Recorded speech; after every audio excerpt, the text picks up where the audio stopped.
ఎప్పుడైతే ఒక భార్యను భర్త నిర్లక్ష్యం చేస్తాడో కొంపారిపోయినట్టే.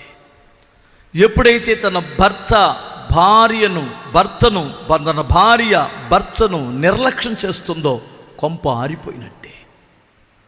నీ కొంప ఆరిపోవడం అంటే ఏంటి? బూడిదైపోయిందని అర్థమవుతుందా?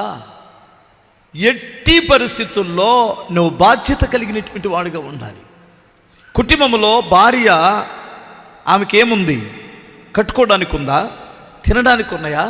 అర్థమవుతుందా? ఇది చూడాలి ఫస్ట్. వినండి జాగ్రత్తగా. పిల్లలకి ఫీజులు ఉన్నాయా? నీ తిప్పలను పడి రాత్రి మొగులైనా ఎక్కువ సమయం కష్టపడి తీర్చాలి. కుటుంబ యజమానుడు నువ్వు. ఇప్పుడు మన ముఖ్యమంత్రి ఆయన తిప్పలు ఆయన పడి పథకాలన్నీ ఇవ్వకపోతే మీరు వెంటనే రివర్స్ అవరా? ఒక్క నెలగాని ఇవ్వకపోతే ముసలోళ్ళందరూ ఏం జగను ఆపే అడుగా పెన్షను, ఈసారి నేను వేయను ఓటు. ఒక్క నెల చాలు ఆయన సిగ్గు తీయడానికి.